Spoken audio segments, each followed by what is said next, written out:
Ho trovato la porta aperta e mi sono meravigliata, stupita perché ho detto ma come?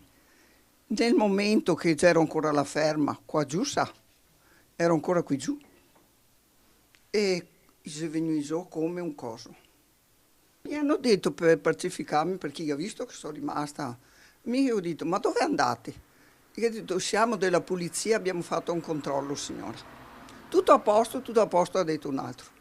È ancora spaventata Gabriella Carraro dopo la disavventura di domenica scorsa.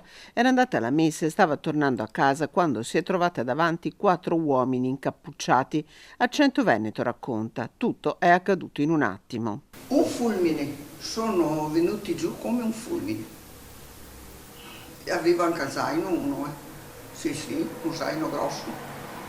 Non mi ha dato una spinta, niente, mica solo ho detto signora, stia tranquilla. 2 stanze rovestate in casa, poche cose rubate, ma tanto spavento per la signora. Aveva le gambe che tremava il cuore, non le dico. E poi lei ha avuto, si è preoccupata per suo marito? Soccorsa su, perché faccio Francesco, Francesco, e fa ma cosa succede? Ho detto niente, non hai visto niente? No, cosa c'è? Gli ha detto.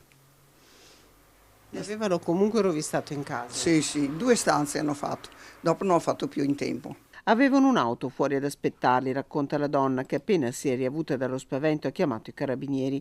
Le indagini sono in corso, non l'unico colpo in questo quartiere del comune di Vigonza, spesso nel mirino di bande di malviventi.